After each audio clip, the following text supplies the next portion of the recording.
morning and welcome back to New Zealand. On the broadcast today we have fashion fails where we see a new level of activewear and evening wear, riots in the street from the All Blacks defeat, unveiling of Gerald's Institute for Disabled Seals, and a special weather report on the Southern Alps affecting the climate across the south. New Zealand begins now. With 2.7 million visitors to New Zealand annually, many wonder why there is such a diverse range of weather systems when travelling across the south. However, this cold weather on the west coast and the warmer, dry weather on the east is all caused by the Southern Alps. The Southern Alps are the highest mountains in the Australasian region and are caused by the tectonic uplift from the collision of the Australian and Pacific plate. The Alps extend from Wanaka at the Haas Pass northeastwards towards Arthur's Pass. These mountain elevations range from 900 metres to 16 peaks over 10,000 metres. This morning, I'm going to cross live to Emily and Kirsten in Canterbury Plains and Hokitika. They're going to give us an insight of the current weather systems caused by the Southern Alps. Let's cross first to you, Kirsten. Tell me what's happening. Thanks, Brianna, and hello from Hokitika. If you've ever listened to our past weather reports, you would know that the west coast of the South Island receives a lot of rain. The average annual rainfall for this region ranges from 2,000 to 3,000 millimetres. Currently, Hokitika holds the record for the most annual rainfall. In 2013, it received 14,000 millimetres of rain. This high rainfall in this region is primarily driven by the location of the Southern Alps. When the humid westerly winds from the Tasman Sea reach the west coast, they rise over the mountains and cool. This creates a strong orographic rainfall regime, where the water vapour carried by the westerly winds cools and condenses, creating large amounts of rainfall along the west coast and over the Southern Alps. Once over the mountain, the air dries and descends, and moisture from the air evaporates. The winds then cross the Canterbury Plains on the east coast, producing sharp climatic contrasts to the west. Due to the high rainfall along the west coast, this region can experience hazards such as flooding and landslides. Despite this, over 33,000 people still call this place home. Back to you, Bree. Thanks, Kirsten. It looks pretty wet over there. Now, we have Emily over in the Canterbury Plains. Basically the opposite of what we just saw. Hello from the Canterbury Plains. As you can see, it's quite different from the western side of New Zealand. After the air passes over the Southern Alps, it descends and warms. For every 100 metres the air sinks, it warms 1 degree Celsius, making Canterbury one of the warmest and driest areas of New Zealand, with only 78 wet days per year and an average annual rainfall of 600 millimetres. While the weather may sound ideal, it has been causing a number of issues in Canterbury. This is because the plains have up to 1 kilometre of gravel underfoot thanks to glacial outwash plains and our many braided rivers. Gravel is fast draining, meaning that when Canterbury does experience precipitation, the water infiltrates quickly and vegetation is unable to use much of the rainfall.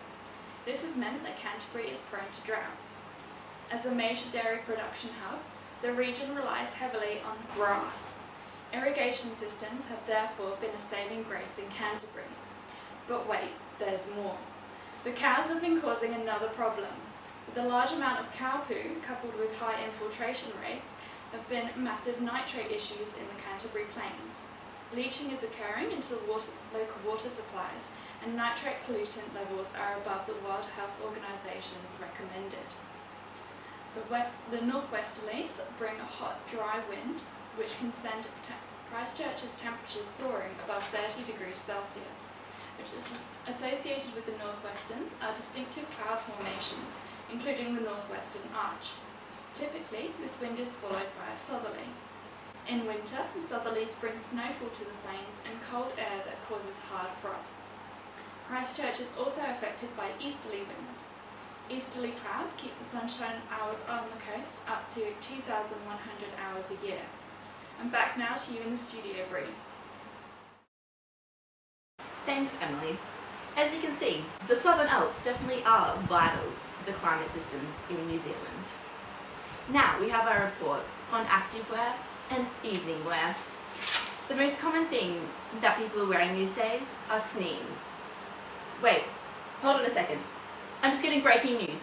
Breaking news from Milford Sounds. There's just been an earthquake. Let's cross live to Jill. Moments ago, an earthquake occurred at Milford Sounds that had an estimated magnitude of 8.1, which has shocked many researchers and patients here for the opening of Joel's Institute for Disabled Seals.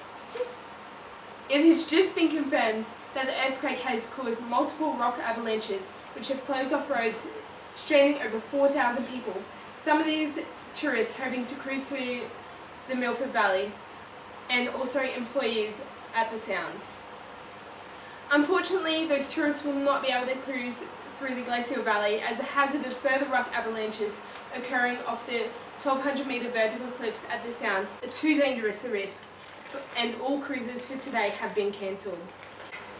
It seems that the epicentre of the earthquake was located on the Alpine Fault, where the Drowns Valley of Milford Sounds meets the Pacific Ocean, just 25 kilometres west of this new research facility, which seems to have visible damage from the earthquake on the visitor centre and cruise ships along the quay.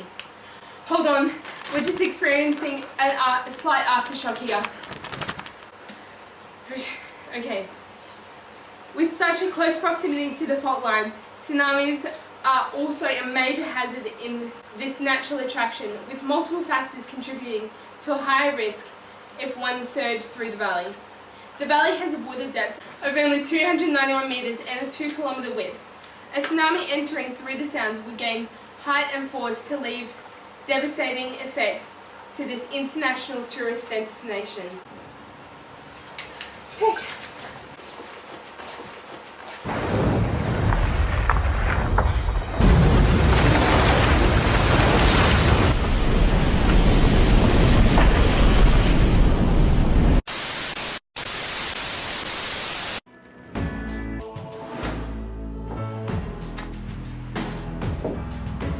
Good morning and welcome back to